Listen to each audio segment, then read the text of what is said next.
فلسفہ مغرب کی تاریخ بائی برٹرانڈ رسل پارٹ 83۔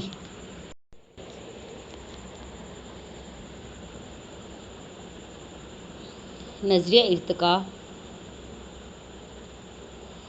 ارتقاء کا ایک مزید نتیجہ اور بھی ہے جو ڈارون کی پیش کردہ محسوس ترکیب سے بالکل آزاد ہے۔ اگر انسان اور حیوانات کی جد اول ایک ہی ہے، اور اگر انسان اپنی منازل سے ارتقاء پا گئے کہ ایسے ذی حیات بھی ہوئے کہ ان کے متعلق یہ فیصلہ کرنا مشکل ہے کہ وہ انسان ہیں یا نہیں، تو پھر ایک سوال پیدا ہوتا ہے کہ ارتقاء کی کون سی منزل یا مرحلے پر انسان یا ان کے نیم انسانی جد اعلیٰ تمام ایک جیسے ہونا شروع ہوئے تھے۔ اگر آدم نما بندر اور انسان کی درمیانی کڑی کو مناسب تعلیم دی جاتی تو کیا اس نے بھی ایسا اچھا کام کیا ہوتا جیسا کہ نیوٹن نے کیا تھا؟ کیا بہت قدیم انسان نے بھی شیکسپیئر کی سی شاعری تخلیق کی ہوتی، بشرط یہ کہ کسی نے اسے بھیڑیں چرانے کے جرم میں سزا دی ہوتی۔ مساوات کا ایک پکا حامی جوان سوالات کا مثبت میں جواب دیتا ہے، وہ خود کو اس بات پر مجبور پائے گا کہ وہ بندروں کو بھی انسانوں ہی کے مساوی سمجھے اور بندروں تک ہی کیوں رکے۔ میں نہیں سمجھتا کہ وہ اس دلیل کی کس طرح مخالفت کرے گا کہ سیب کے کیڑوں کے لیے بھی ووٹ ہونا چاہیے۔ ارتقاء کا حامی کہے گا کہ نہ صرف تمام انسانوں کے مساوی ہونے کے نظریے بلکہ حقوق انسانی کے نظریے کی بھی ضرور مذمت ہونی چاہیے، کیونکہ وہ غیر حیاتیاتی ہیں اور یہ انسانوں اور دوسرے حیوانات میں امتیازات پر بہت زور دیتا ہے۔ تاہم آزادی کی تحریک کا ایک اور پہلو ہے جسے نظریہ ارتقاء نے تقویت بخشی، یعنی ترقی میں یقین۔ جہاں تک دنیا کی حالت نے رجعیت کی اجازت دی، آزادی کے حامیوں نے اسے خوش آمدید کہا۔ ایک تو اس بنیاد پر اور دوسرے اس پر کہ اس سے راسخ العقیدہ دینیات کے خلاف انہیں نئے دلائل مل گئے۔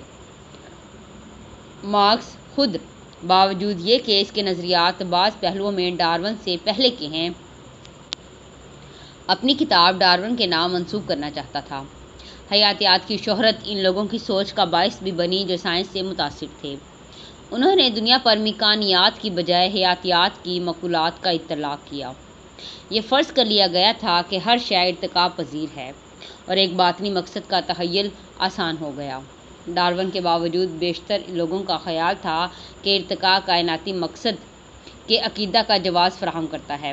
نظام اجتماعی آرگنزم کا تصور فطری قوانین کی سائنسی اور فلسفیانہ وضاحتوں کی کنجی سمجھا جانے لگا اور 18ویں صدی کی جوہری سوچ متروک خیال کی جانے لگی۔ اس نقطہ نظر نے بالآخر نظریاتی طبیعیات کو بھی متاثر کیا ہے۔ سیاسیات میں قدرتی طور پر یہ خیال فرد کی بجائے اجتماع پر زور دینے کی طرف لے گیا۔ ریاست کی بڑھتی ہوئی قوت کا ہم آہنگ بنا۔ اس سے قومیت کی بھی حمایت ہوئی جو ڈارون کے نظریہ بقائے اصلح میں افراد کی بجائے اقوام سے اپیل رکھتا تھا۔ لیکن یہاں ہم زائد سائنسی نظریات کے علاقے میں داخل ہو رہے ہیں جہاں عام لوگوں کو سائنسی نظریات کو نامکمل طور پر سمجھنے کے باعث مائل کیا گیا۔ اگرچہ حیاتیات دنیا کے میکانیکی نظریے کے خلاف ہے، مگر جدید معاشی تکنیک نے الٹا اثر قبول کیا۔ 18ویں صدی کے آخر تک سائنسی تکنیک سائنسی نظریات کے مخالف ہونے کی حیثیت سے رائے پر کوئی اہم اثر نہیں رکھتی تھی۔ یہ صرف صنعتی نظام کا عروج تھا جس کے باعث تکنیک نے انسانوں کے خیال کو متاثر کرنا شروع کیا۔ پھر بھی ایک طویل عرصے تک یہ اثر کم و بیش کم بلا واسطہ تھا۔ اصولی طور پر وہ لوگ جو فلسفیانہ نظریات کے بانی ہوتے ہیں وہ مشینری سے بہت کم رابطہ رکھتے ہیں۔ رومانی اس صورتحال کو دیکھ کر صنعتی نظام سے بہت متنفر ہوئے جس نے کل تک خوبصورت جگہوں کو بدصورتی میں بدل دیا۔ وہ ان لوگوں کی بےہودگی جیسا وہ اسے سمجھتے تھے سے بھی نفرت کرنے لگے جنہوں نے تجارت میں دولت بنائی۔ اس بات نے انہیں درمیانی طبقے کا بھی مخالف بنا دیا جس نے بعض اوقات اس طبقے کو پرولتاریوں کے ہیرو جیسے لوگوں کے ساتھ الحاق کسی صورت سے وابستہ کر دیا تھا۔ اینجلز نے کارلائل کی تعریف کی۔ اس کی وجہ یہ نہ تھی کہ کارلائل مزدوروں کی آزادی کا خواہش مند تھا، بلکہ اس لیے کہ یہی مزدور پھر آج ان کے غلام بن گئے جنہیں وہ قرون وسطیٰ میں اپنے آقا سمجھتے تھے۔ سوشلسٹوں نے صنعتی نظام کو خوش آمدید کہا، لیکن وہ چاہتے تھے کہ صنعتی مزدور اپنے آجروں کے تسلط سے آزاد ہو جائیں۔ صنعتی نظام نے جو مسائل پیدا کیے تھے، ان پر غور کرنے کی حد تک وہ اس نظام سے متاثر ہوئے، لیکن وہ ان تصورات سے اتنے متاثر نہیں تھے جو وہ ان مسائل کے حل میں بروئے عمل لائے۔ مشینی پیداوار کا دنیا کی تخیلی تصویر پر سب سے زیادہ اہم اثر انسانی قوت کے احساس میں بے پناہ اضافہ ہے۔ یہ تو اس عمل میں تیز رفتاری تھی جس کی ابتدا تاریخ کے طلوع سے پہلے ہوئی، جب انسان نے ہتھیاروں کی ایجاد سے، جنگلی جانوروں سے اپنا خوف اور زراعت کی ایجاد سے بھوک کے ڈر کو کم کر دیا۔ لیکن یہ تیز رفتاری اتنی زیادہ ہو گئی ہے کہ اس نے ان لوگوں کے زاویہ نگاہ کو ہی بدل دیا جو اس قوت کو استعمال کرتے ہیں، جو جدید تکنیک نے پیدا کر دی ہے۔ پرانے دنوں میں پہاڑ اور آبشاریں فطری مظاہر تھے، اب ایک مشکل پہاڑ کو ختم کیا جاتا ہے اور ایک مناسب آبشار تخلیق کی جا سکتی ہے۔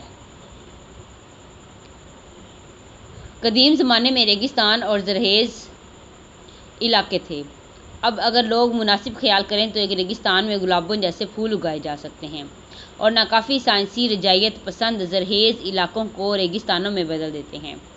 پہلے کسان ایسی ہی زندگی گزارتے تھے جیسی کہ ان کے والدین یا آباء و اجداد گزارتے تھے، اور ایسے ہی عقائد رکھتے تھے جو ان کے والدین یا پہلے بزرگوں کے تھے۔ کلیسا کی تمام قوت مشرکین کی رسومات نہ مٹا سکیں جنہیں مقامی ولیوں سے منسوب کر کے مسیحی لباس پہنا دیا گیا۔ اب مقتدرین فرمان جاری کر دیتے ہیں کہ کسانوں کے بچے اسکول میں کیا سیکھیں، اور زراعت پیشہ لوگوں کی ایک ہی نسل میں ذہنیت تبدیل کر سکتے ہیں۔ یہ دیکھا گیا ہے کہ ایسا روس میں کیا جا چکا ہے۔ یوں ان لوگوں میں قوت کا ایک نیا یقین پیدا ہوتا ہے جو معاملات چلاتے یا جو ان کے ساتھ ہیں جن کے ہاتھوں میں قوت ہوتی ہے۔ اول، فطرت کے ساتھ کشمکش میں انسان کی قوت، اور دوم، حکمرانوں کی ان انسانوں کے خلاف قوت جن کے عقائد اور خواہشات کو وہ سائنٹیفک پروپیگنڈا خصوصاً تعلیم سے کنٹرول کرنا چاہتے ہیں۔ نتیجہ ثابت قدمی کا زوال ہے، کوئی تبدیلی ناممکن نہیں لگتی۔ فطرت خام مال ہے۔ یہی صورت نسل انسانی کے اس حصے کی ہے جو مؤثر طور پر حکومت میں شرکت نہیں کرتا۔ بعض ایسے پرانے تصورات ہیں جو انسانی قوت کی حدود کے عقیدے کی نمائندگی کرتے ہیں۔ ان میں دو اہم ترین خدا اور سچائی کے تصورات ہیں۔ میرا مطلب یہ نہیں کہ یہ دونوں منطقی طور پر منسلک ہیں۔ ایسے تصورات مدھم پڑتے نظر آتے ہیں، اگرچہ ان کی واضح طور پر نفی نہیں کی جاتی۔ وہ اپنی اہمیت کھو دیتے ہیں اور صرف سطحی طور پر باقی رہتے ہیں۔ یہ تمام زاویہ نگاہ نیا ہے اور یہ کہنا ناممکن ہے کہ انسانیت اس کے ساتھ کس طرح مطابقت پیدا کرے گی۔ اس نے پہلے ہی بہت بڑے طوفان بپا کر دیے ہیں اور بے شک یہ مستقبل میں بھی ایسا ہی کرے گا۔ اس لیے ہمارے زمانے کا سب سے زیادہ ضروری کام ایسے فلسفے کی تشکیل کرنا ہے جو اس اہل ہو کہ ان لوگوں سے نمٹ سکے، جو قریب بغیر محدود قوت کے نشے کی کیفیت میں ڈوبے ہوئے ہیں۔ اس کے ساتھ ہی یہ فلسفہ ان لوگوں کا مداوا بھی بن سکے جو بے بسی میں مردہ دلی کا شکار ہو چکے ہیں۔ اگرچہ ابھی بہت لوگ خلوص کے ساتھ انسانی مساوات اور نظریاتی جمہوریت میں یقین رکھتے ہیں، لیکن جدید لوگوں کا تخیل معاشرتی تنظیم کے نمونے سے بہت گہرائی کے ساتھ متاثر ہوا ہے۔ اس کی وجہ 19ویں صدی کا صنعتی نظام ہے جو بنیادی طور پر غیر جمہوری ہے۔ ایک طرف صنعت کے با اختیار لوگ ہیں اور دوسری طرف مزدوروں کا کثیر ہجوم ہے۔ جمہوری ممالک کے عام شہریوں نے ابھی تک جمہوریت کے باطن میں اس شگاف کو تسلیم نہیں کیا ہے، لیکن ہیگل سے لے کر بعد کے فلسفیوں کے اذہان میں اس کا گہرا شعور ہے۔ انہوں نے کثیر لوگوں کے مفادات اور چند ایک لوگوں کے مفادات میں جو شدید اختلاف دریافت کیا ہے، اس نے عملی طور پر فاشزم میں اظہار پایا ہے۔ فلسفیوں میں سے نیٹشے نے بڑی بے شرمی کے ساتھ چند لوگوں کے مفادات کا ساتھ دیا ہے۔ مارکس نے دل و جان سے اکثریت کا ساتھ دیا ہے۔ شاید بینتھم ایسا واحد شخص تھا جس نے متضاد مفادات میں مصالحت پیدا کرنے کی کوشش کی، اس لیے اس نے دونوں کی ناراضی مول لی۔ انسانی رشتوں میں ایک تسلی بخش جدید اخلاقیات تشکیل کرنے کے لیے غیر انسانی ماحول پر انسان کی قوت کی ضروری حدود اور انسان پر انسان کی قوت کی پسندیدہ حدود کو تسلیم کرنا لازمی ہوگا۔ باب نمبر 22 ہیگل۔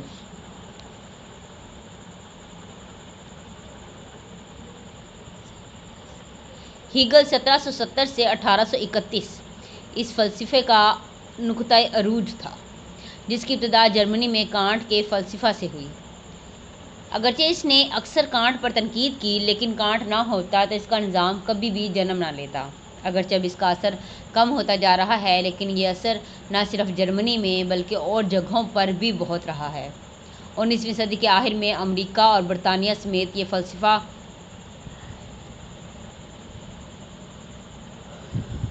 تدریسی فلسفے کی حیثیت سے صف اول کا فلسفہ تھا۔ خالص فلسفیانہ حلقوں سے باہر بہت پروٹسٹنٹ علماء دین نے اس کے نظریات کو اختیار کیا اور اس کے فلسفہ تاریخ نے سیاسی نظریے پر بہت گہرا اثر ڈالا۔ جیسا کہ ہر کوئی جانتا ہے، مارکس جوانی میں ہیگل کا شاگرد تھا۔ اس نے پورے نظام میں ہیگلی فلسفہ کے اہم پہلوؤں کو قائم رکھا ہے۔ اگرچہ جیسا کہ میں خود سمجھتا ہوں ہیگل کے تمام نظریات غلط ہیں، پھر بھی اس کی اہمیت اپنی جگہ پر قائم رہتی ہے، جو نہ صرف تاریخی حیثیت ہی نہیں رکھتی بلکہ ایک محسوس فلسفے کی نمائندہ ہے۔ اس کا فلسفہ دیگر نظریات میں کم مربوط اور کم جامع ہے۔ اس کی زندگی میں اہم واقعات بہت کم ہیں۔ جوانی میں تصوف نے اسے اپنا گرویدہ بنا لیا تھا۔ اس کے بعد کے نظریات کے متعلق یوں کہا جا سکتا ہے کہ ابتدا میں اسے صوفیانہ بصیرت لگی، اس کو اس نے فکری لباس پہنا دیا ہے۔ پہلے اس نے جینا میں بلا معاوضہ فلسفہ پڑھایا۔ وہ کہتا ہے کہ اس نے اپنی کتاب ذہنی علم مظاہر وہاں جینا کی جنگ سے ایک روز پہلے مکمل کی، پھر نیورمبرگ میں اور پھر ہیڈبرگ 1816 سے 1818 میں بطور پروفیسر اور بالآخر برلن میں 1818 سے اپنی موت تک وہاں ہی تعلیم دی۔ زندگی کے آخری حصے میں وہ پروشیا کا محب وطن ہو گیا اور ریاست کا وفادار ملازم بن گیا۔ یوں اس نے اپنی فلسفیانہ فضیلت کا سکون سے لطف اٹھایا، لیکن جوانی میں وہ پروشیا سے نفرت اور نپولین کی تعریف کرتا تھا، بلکہ جینا کے مقام پر فرانسیسی فتح پر خوشی بھی منائی۔ ہیگل کا فلسفہ بہت مشکل ہے۔ میں تو کہوں گا کہ تمام عظیم فلسفیوں میں سے اسے سمجھنا مشکل ترین ہے۔ اس کا تفصیلی مطالعہ کرنے سے پہلے شاید ایک عمومی خصوصیت بیان کرنا مفید ہو۔ اس نے تصوف میں اپنی ابتدائی دلچسپی سے علیحدگی کی غیر حقیقت کا عقیدہ قائم رکھا۔ اس کا خیال تھا کہ دنیا سخت اکائیوں کا مجموعہ نہیں ہے، خواہ وہ جواہر ہوں یا ارواح، ہر ایک قائم بالذات ہے۔ محدود اشیاء کا بظاہر قائم بالذات نظر آنا اسے محض ایک فریب لگتا تھا۔ اس کا عقیدہ تھا کہ کل سے جدا کوئی شے بالآخر یا مکمل طور پر حقیقی نہیں ہے، لیکن اس کا کل کا تصور پارمیڈائز اور اسپائنوزا کے تصور کل سے مختلف تھا۔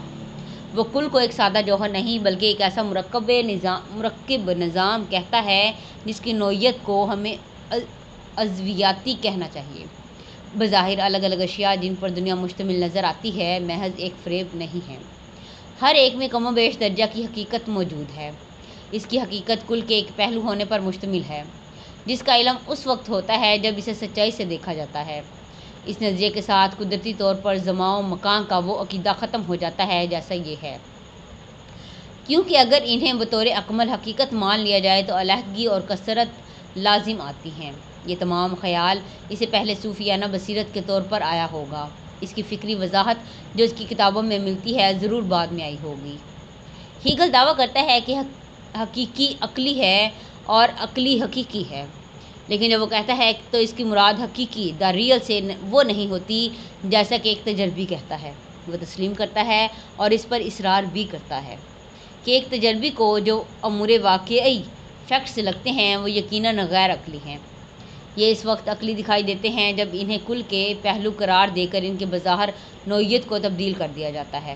اس کے باوجود حقیقی کی عقلی سے یہ نیت ناگزیر طور پر ایک ایسے اطمینان کی طرف لے جاتی ہے جسے اس خیال سے الگ نہیں کیا جا سکتا کہ جو کچھ ہے صحیح ہے۔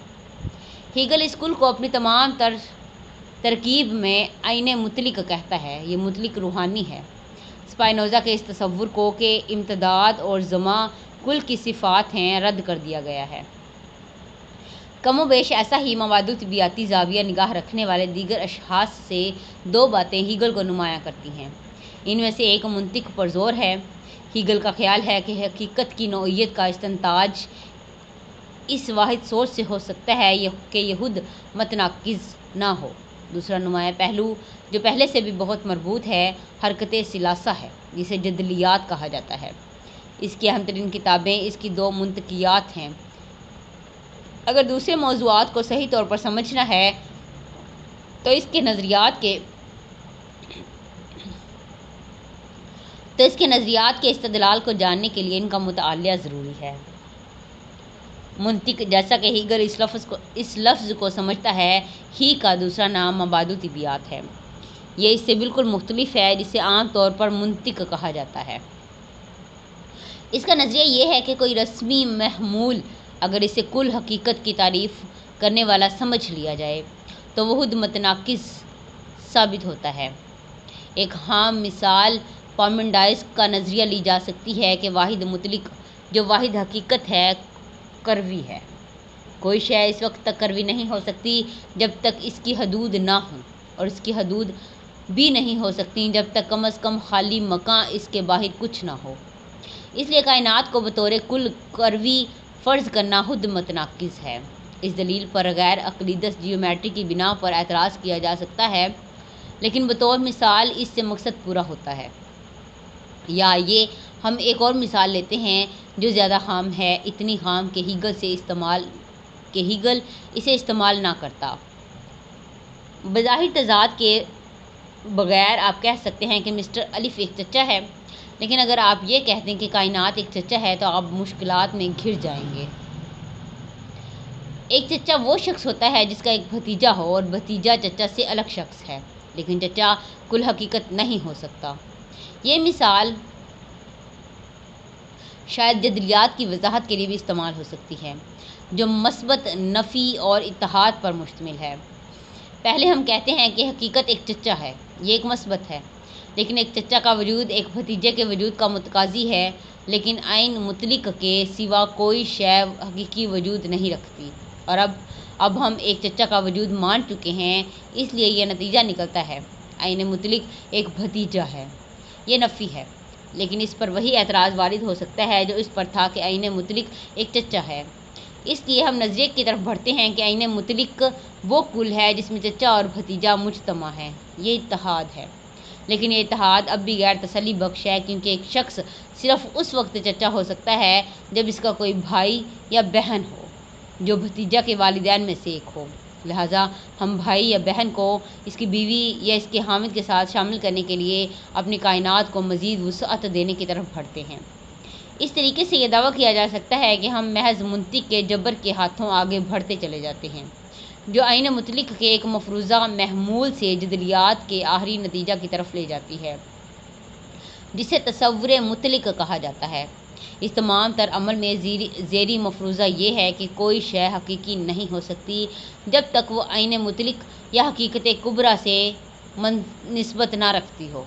اس زیریں مفروضے کے لیے روایتی منطق میں ایک بنیاد پائی جاتی ہے جو یہ فرض کر لیتی ہے کہ ہر قضیے میں ایک موضوع اور ایک محمول ہوتا ہے۔ اس نظریے کے مطابق ہر امر واقعہ کسی شے پر مشتمل ہوتا ہے جس کی کوئی حیثیت ہوتی ہے۔ اس سے یہ نتیجہ نکلتا ہے کہ رشتے حقیقی نہیں ہو سکتے کیونکہ ان میں سے دو اشیاء شامل ہوتی ہیں، ایک شے نہیں۔ چچا ایک رشتہ ہے اور ایک شخص ایسا جانے بغیر ایک چچا بن سکتا ہے۔ اس صورت میں ایک تجرباتی نقطہ نظر سے ایک شخص ایک چچا بننے سے غیر متاثر رہتا ہے۔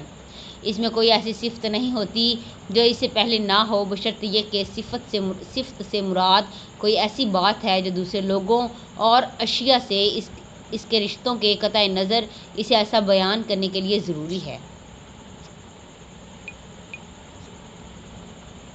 جیسا کہ وہ خود ہے۔ موضوع محمول کی منطق میں اس مشکل سے بچنے کا صرف ایک طریقہ ہے کہ یہ کہا جائے کہ سچائی صرف چچا کی حیثیت نہیں، یا نہ صرف بھتیجے کی، بلکہ اس کل کی ہے جس میں چچا اور بھتیجا مجتمع ہے۔ چونکہ کل کے سوا ہر شے باہر کی اشیاء سے رشتوں میں منسلک ہے، اس لیے کسی شے کو بھی جدا کرنے کی صورت میں بالکل سچا نہیں کہا جا سکتا، اور دراصل عین کل ہی حقیقت ہے۔ اس سے اخذ ہوتا ہے کہ الف اور بے دو ہیں، ایک موضوع محمول قضیہ نہیں ہے، اس لیے روایتی منطق کی بنیاد پر کوئی ایسا قضیہ نہیں ہو سکتا۔ اس لیے دنیا میں بہت ایسی اشیاء نہیں ہیں جیسی کہ دو اشیاء۔ اس لیے عین کل ایک وحدت کی صورت میں تنہا حقیقت ہے۔ یہ دلیل ہیگل میں واضح نہیں ہے، بلکہ غیر واضح طور پر اس کے نظام میں ہے، جیسے کہ بہت دوسرے مبادل طبیعیاتی فلسفیوں کے نظام میں ملتی ہے۔ ہیگل کے جدلیاتی طریقے کو زیادہ قابل فہم بنانے کے لیے چند مثالیں پیش کی جا سکتی ہیں۔ وہ اپنی منطق کے استدلال کی ابتدا اس مفروضے سے کرتا ہے کہ عین مطلق منزہ وجود ہے۔ ہم اس کے ساتھ کوئی صفت منسوب کیے بغیر یہ فرض کر لیتے ہیں کہ یہ بس ہے، لیکن کسی صفت کے بغیر منزہ ہونا کچھ نہیں ہے۔ اس لیے ہم نفی کی طرف جاتے ہیں۔ عین مطلق بے وجود ہے۔ اس مثبت اور نفی سے ہم اتحاد کی جانب بڑھتے ہیں کہ وجود اور عدم وجود کا ملاپ وجود میں آنا ہے۔ یوں ہم کہتے ہیں کہ عین مطلق وجود میں آنا ہے۔ بلا شبہ اس سے بھی بات نہیں بنتی، کیونکہ کوئی ایسی شے ہونی چاہیے جو وجود میں آتی ہے۔ اس طریقے سے حقیقت کے متعلق ہمارے نظریات ہماری پہلی غلطیوں کی تصحیح کے تسلسل سے ارتقا پاتے ہیں۔ یہ سب بیجا تجرید سے پیدا ہوئے، جس میں محدود اشیاء کو ایسا لیا گیا ہے جیسے کل ہو سکتی ہے۔ کسی تحدید کی حدود صرف خارج سے نہیں آتی ہیں، اس کی اپنی نوعیت اس کی تنسیخ کا سبب بنتی ہے، اور اپنے فعل سے یہ اپنے مقابل کی طرف بڑھتی ہے۔ ہیگل کے مطابق نتیجے کو سمجھنے کے لیے ترکیبی عمل سمجھنا لازمی ہے۔ جدلیات کا بعد کا ہر مرحلہ تمام مراحل کا حامل ہے، جیسے یہ تحلیل میں ہو۔ اس میں سے کوئی شے بھی پوری طرح منسوخ نہیں ہوتی اور ایک لمحے کی طرح کل میں اپنا مناسب مقام دی جاتی ہے۔ اس لیے جدلیات کے تمام مراحل سے گزرے بغیر سچائی کی طرف پہنچنا ناممکن ہے۔ مجموعی طور پر علم ایک حرکت ثلاثہ ہے۔ اس کی ابتدا حسی ادراک سے ہوتی ہے۔ اس میں صرف معروض کا شعور ہوتا ہے، پھر حواس کی تشکیکی تنقید کے ذریعے یہ محض موضوعی بن جاتی ہے، بالآخر یہ خود شعوری کی منزل تک پہنچتی ہے جس میں موضوع و معروض مزید جدا نہیں رہتے۔ یوں خود شعوری علم کی معراج ہے۔ بے شک ہیگل کے نظام میں یہی صورت ہونی چاہیے، کیونکہ منتہا قسم کا علم وہی لازم آتا ہے جس کا عین کل حامل ہو، اور جیسا کہ عین مطلق عین کل ہے، اس لیے خود اس کے خارج میں جاننے کے لیے کوئی شے نہیں ہوتی۔ ہیگل کے مطابق بہترین فکر میں افکار رواں اور مخلوط ہو جاتے ہیں۔ صداقت و کذب کو باریکی سے بطور تضادات بیان نہیں کیا جا سکتا جیسے کہ عام طور پر سمجھا جاتا ہے۔ کوئی شے مکمل طور پر کذب نہیں، اور کوئی شے جسے ہم جان سکتے ہیں اکمل سچائی نہیں ہوتی۔ ہم ایک طریقے سے جان سکتے ہیں کہ یہ کذب ہے۔ یہ اس وقت ہوتا ہے جب ہم علم کے کسی الگ جز کے ساتھ مکمل سچائی منسوب کر دیتے ہیں۔ اس قسم کا سوال سیزر کہاں پیدا ہوا تھا کا سیدھا سادہ جواب ہے، جو ایک مفہوم میں سچ ہے مگر فلسفیانہ مفہوم میں نہیں۔ فلسفہ میں سچائی کل ہوتی ہے اور جزوی شے مکمل سچ نہیں ہوتی۔ ہیگل کہتا ہے، سچائی تمام حقیقت کے وجود کا شعوری یقین ہے۔ اس کا معنی یہ نہیں کہ ایک الگ شخص تمام حقیقت ہے۔ اپنی علیحدگی میں وہ بالکل حقیقت نہیں ہے، بلکہ اس میں جو حقیقت ہے بطور کل حقیقت میں اس کی شرکت ہے۔ جس تناسب سے ہم زیادہ عقلی ہوتے ہیں، یہ شرکت بڑھ جاتی ہے۔ یہ مطلق تصور جس کے ساتھ منطق ختم ہو جاتی ہے، کچھ ارسطو کے خدا کی مانند ہے۔ یہ اپنی ذات کا تفکر کرنے والی فکر ہے۔ واضح طور پر مطلق کبریٰ اپنے علاوہ کسی اور شے کے متعلق نہیں سوچ سکتا، کیونکہ اس کے سوا اور کچھ نہیں ہے سوائے حقیقت سمجھنے کے لیے ہمارے جزوی اور نادرست طریقوں کے۔ ہمیں بتایا گیا ہے کہ روح حقیقت واحدہ ہے، اور اس کی فکر خود شعوری سے اپنی ذات میں منعکس ہوتی ہے۔ وہ صحیح الفاظ جن میں تصور مطلق کو بیان کیا جاتا ہے بہت دھندلے ہیں۔ ویلیس ان کا ترجمہ یوں کرتا ہے: تصور مطلق، تصور موضوعی اور معروضی کی وحدت کے طور پر تصور مطلق کا مشعور ہے۔ ایک مشعور جس کا معروضی تصور ہے جیسا وہ ہے اور جس کے لیے تصور معروضی ہے۔ ایک معروض جو اپنی وحدت میں جملہ حسوسیات کا احاطہ کرتا ہے۔ اصل جرمن زبان اور بھی زیادہ مشکل ہے، تاہم معاملے کی روح اتنی پیچیدہ نہیں جتنی کہ ہیگل اسے مشکل ہونا بنا دیتا ہے۔ تصور مطلق ایک خالص فکر ہے جو خالص فکر کا تفکر کرتا ہے۔ یہ ہی سب ہے جو خدا تمام زمانوں میں کرتا ہے۔ سچ ہے ایک پروفیسر کا خدا۔ ہیگل مزید کہتا ہے، نتیجتاً یہ وحدِ مطلق اور تمام سچائی ہے، یعنی ایک تصور جو خود کا تفکر کرتا ہے۔ میں اب ہیگل کے فلسفہ کی ایک واحد خصوصیت کی طرف آتا ہوں جو اسے افلاطون یا فلاطینس یا سپائنوزا کے فلسفہ سے نمایاں کرتی ہے۔ اگرچہ آخری حقیقت لازمہ ہے اور وقت محض ایک فریب ہے جسے ہماری ناقابلیت نے کل کو دیکھنے کے لیے پیدا کیا ہے، لیکن پھر بھی زمانے کا عمل جدلیات کے خالص منطقی طریق سے گہرا رشتہ رکھتا ہے۔ دراصل دنیا کی تاریخ معقولات کیٹیگریز سے ہوتی ہوئی آگے بڑھی ہے، چین میں خالص وجود سے، جس کے متعلق ہیگل اس کے سوا کچھ نہیں جانتا کہ یہ تھی مطلق تصور کی طرف جو اگر پوری نہیں تو قریب قریب پروشیا کی ریاست میں تکمیل پاتا ہے۔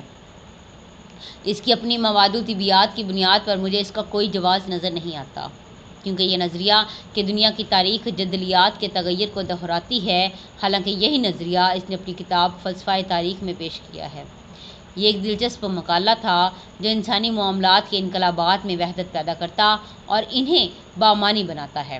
دوسرے تاریخی نظریات کی طرح اگر اسے قرینِ قیاس بنانا تھا تو اسے قدرے مسخ شدہ حقائق اور کافی لا علمی کی ضرورت تھی۔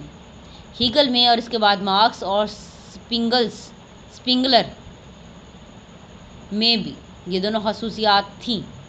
یہ عجیب بات ہے کہ وہ عمل جسے کائناتی نمائندگی کرنی ہے وہ سب ہمارے کرۂ ارض پر واقع ہو اور اس کا بھی زیادہ تر حصہ بحیرہ روم کے قریب ہو۔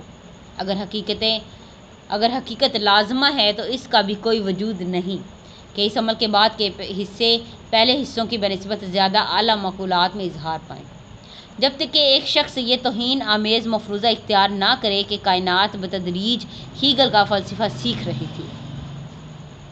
ہیگل کے مطابق زمان کا عمل، ٹائم پروسیس، ادنیٰ تر سے زیادہ اکمل کی طرف ہوتا ہے۔ ایسا دونوں اخلاقی اور منطقی مفہوم میں ہوتا ہے۔ بلا شبہ اس کے لیے یہ دونوں مفاہیم ایک دوسرے سے الگ نہیں ہیں، کیونکہ منطقی تکمیل گہری جڑی ہوئی کل کے وجود پر مشتمل ہے۔ اس میں نہ تراشیدہ کنارے نہیں ہیں، اس میں آزاد اجزاء بھی نہیں، لیکن یہ اس طرح متحد ہوتا ہے جیسے انسانی بدن یا اس سے بھی زیادہ جیسے معقول ذہن ایک ایسا عضویاتی ملاپ میں جس کے اجزاء ایک دوسرے پر انحصار رکھتے ہیں اور سب متحد ہو کر ایک واحد مقصد کی طرف کام میں مصروف ہوتے ہیں۔ اور ایسے ہی اخلاقی تکمیل بھی وجود پاتی ہے۔ چند ایک مثالیں ہیگل کے نظریہ کی وضاحت کر دیں گی۔ در حقیقت تصور مطلق روح کے رہنما عطارد مرکری کی طرح قوموں اور دنیا کا رہنما ہے، اور روح جو رہنما کا عقلی اور لازمی ارادہ ہے، دنیا کی تاریخ کے واقعات کی ناظم ہے اور ہمیشہ رہی ہے۔ روح کی اس رہنمائی کی منصب کا شعور حاصل کرنا ہماری موجودہ ذمہ داری کا مقصد ہے۔ صرف وہ فکر جو فلسفہ اپنے ساتھ تاریخ کے تفکر میں لاتا ہے وہ عقل کا سادہ تصور ہے کہ عقل دنیا کی فرما روا ہے، اور اس لیے دنیا کی تاریخ ہمارے سامنے عقلی عمل کا اظہار ہے۔ یہ یقین کامل اور وجدان تاریخ کی دنیا میں جیسی کہ وہ ہے ایک مفروضہ ہے۔ فلسفے کی دنیا میں یہ مفروضہ نہیں ہے۔ یہ نظری علم سے ثابت ہو گیا ہے کہ عقل وجود الہی کے ساتھ کائنات کے بقا کے رشتے کی چھان بین کیے بغیر یہاں ہمارے لیے یہ لفظ کافی ہے۔ جوہر ہے اور لامحدود قوت بھی، اس کا اپنا لامحدود مواد جو تمام طبعی جو تمام طبی اور روحانی دنیا کی زیرِ روح ہے، جسے یہ جنم دیتا ہے، بطور لامحدود ہیت بھی ہے جو مادہ میں حرکت پیدا کرتی ہے۔ عقل کائنات کا جوہر ہے۔ یہ کہ یہ تصور یا عقل سچائی ہے، ازلی ہے اور مطلق طور پر طاقتور جوہر ہے۔ یہ خود کو دنیا پر منکشف کرتی ہے، اور یہ کہ دنیا میں اور کوئی شے منکشف نہیں ہوتی سوائے اس کی عظمت اور اس کی شان کے۔ یہ وہ نظریہ ہے، جیسا کہ ہم نے کہا ہے، جو فلسفہ میں ثابت ہو چکا ہے، یہاں اسے ثابت شدہ خیال کیا جاتا ہے۔ ذہانت اور شعوری آرزو کی دنیا کو اتفاق پر نہیں چھوڑ دیا گیا، بلکہ یہ خود شعور تصور کی روشنی میں لازماً اپنا اظہار پاتی ہے۔